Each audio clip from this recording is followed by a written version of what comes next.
Emergency कैसे manage करते हैं। हमने देखा कि अभी हमारे पास एक पेशेंट स्टेटस एपिलेप्टिकस में है, इनको झटके आ रहे हैं, ऑक्सीजन नहीं मेंटेन कर रहे हैं। ऑक्सीजन और बाईपैप के सपोर्ट के बाद 78% इनका ऑक्सीजन सैचुरेशन है। शुगर भी लो था, तो हम लोग ने 25% डेक्सट्रोज इनको दी है, शुगर को हैंडल कर रहे हैं। थोड़ा सा फ्लूइड दिया है, बीपी कम था तो नॉरएड्रेनालिन लगाई है। पर अगर इनका SpO2 अभी नहीं मेंटेन होगा, अभी प्रोब अगर SpO2 इंटूबेट करना पड़ेगा, और इंटूबेट करके ये देखना पड़ेगा कि हम लोगों ने इनको एंटी एपिलेप्टिक भी 2 ड्रग्स दी हैं। पर अभी क्योंकि बाईपैप पे हैं तो बहुत सीडेशन नहीं दे सकते। अगर हम सीडेट करेंगे तो फर्दर जो है ये एस्पिरेट कर सकते हैं। तो इनका SpO2 अभी हमें देखना है कितना आ रहा है, 73 ही आ रहा है, 75 आ रहा है। हम 5 मिनट वेट करेंगे। अगर ये मेंटेन नहीं होता है तो फिर हमें इनको इंटूबेट करना पड़ेगा। इंटूबेट इसलिए करना है जिससे इनका एयरवे सिक्योर हो जाए।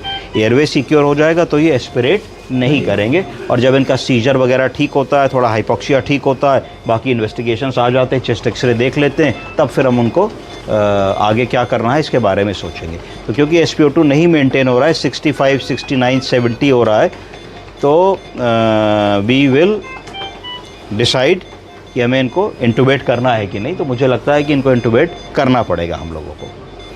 कुछ समय वेट किया, देखा SpO2 ग्रेजुअली पिक कर रहा है। अब हमारा SpO2 60 से शुरू हुआ था, अब 83% आ गया है। मरीज़ के जो सीजर्स या फिट्स थे वो भी अब नहीं आ रहे हैं, क्योंकि इनको AED 2 एंटी एपिलेप्टिक ड्रग्स हम लोगों ने दे दी हैं, उसका इफ़ेक्ट आ रहा है। अब इनको क्योंकि अनकॉन्शियस हैं तो हमें एक राइल्स ट्यूब डालनी होगी इनको, और एक फॉलीस कैथेटर डालना होगा क्योंकि अनकॉन्शियस हैं। अब जैसे ही हम राइल्स ट्यूब डालने की कोशिश करेंगे, क्योंकि बाईपैप लगा है और बाईपैप हटेगा तो हो सकता है कि डीसेचुरेट होने लगे, तो हमको राइल्स ट्यूब का प्रोसीजर बहुत जल्दी करना होगा जिससे कि इनका SpO2 मेंटेन्ड रहे और ड्रॉप ना हो। के लिए हम लोगों ने इनका बाईपैप का मास्क खोला, हमने ज़ाइलोकेन जेली ली और ज़ाइलोकेन जेली को लेकर के हमने इनको डाला जिससे कि राइल्स ट्यूब में लुब्रिकेशन हमको मिले। हमने राइल्स ट्यूब खोली।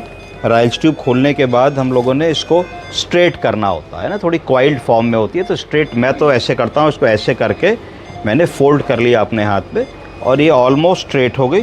थोड़ा सा इस पर भी मैंने एक ज़ाइलोकेन जेली मेरे पास है, तो मैंने थोड़ी सी ज़ाइलोकेन जेली इस पर भी लगा ली, जिससे थोड़ा सा इसमें लुब्रिकेशन हो जाए। अब मैंने इसको इस नॉस्ट्रिल से धीरे धीरे एडवांस किया, धीरे धीरे एडवांस किया, और मुझे ये देखना है कि कोई रेजिस्टेंस तो नहीं है। तो ऐसा लगा नहीं कि कोई रेजिस्टेंस आई, थोड़ा एक खांसे ज़रूर, पर लगा नहीं कि रेजिस्टेंस आई। तो ये क्योंकि खांसे तो ये गलत चली गई, इसका मतलब है कि ये पेट के जगह लंग्स में चली गई। जब पेट के जगह लंग्स में जाएगी तभी मरीज़ खांसेगा। तो मैंने उसको थोड़ा पीछे किया, बैक विड्रॉ किया, और बैक विड्रॉ करके फिर मैंने धीरे धीरे इसको एडवांस किया। अब मैंने जब ये राइल्स ट्यूब डाली तो इनको कोई खांसी नहीं आई। अब मुझे लगता है कि राइल्स ट्यूब सही गई, क्योंकि एक ब्लाइंड प्रोसीजर है, आप मुंह के अंदर नहीं देख पा रहे हैं। मुंह के अंदर देख के कैसे सिरिंज लाइए, मुंह के अंदर देख के कैसे डाली जा सकती है लैरिंगोस्कोप से और चिटल फॉर्सेप्स से, ये भी मैं आपको बताऊंगा। तो अब मैंने जो है इसमें एयर भर ली और एपिगैस्ट्रियम में स्टेथोस्कोप लगाया। एपिगैस्ट्रियम में पुश कीजिए जोर से, चेक किया, बहुत अच्छी आवाज़ सुनाई पड़ी। तो इसका मतलब है कि राइल्स ट्यूब बिल्कुल प्रॉपरली चली गई है।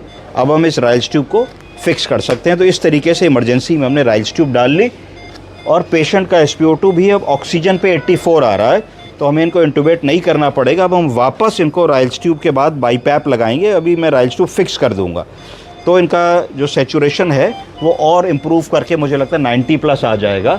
तो we'll give him some time. क्यों ये बेहोश हुए? ये इसलिए बेहोश हुए क्योंकि इनको फिट्स आए।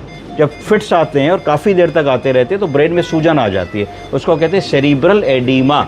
जब ब्रेन में सूजन आएगी तो ब्रेन दबेगा, जब ब्रेन दबेगा तो आदमी की चेतनता थोड़ी सी कम हो जाएगी। तो इस तरीके से हमने इनको हैंडल किया। तो 60 से हम 85 ले आए, थोड़ी देर में 90, 100 हो जाएगा। अभी थोड़ा सीडेटेड हैं, थोड़ी देर में ये जहाँ तक होश में आ जाएंगे और हम ईजिली इस इमरजेंसी को हैंडल करके फिर वार्ड में भेज सकते हैं। ठीक, ओके।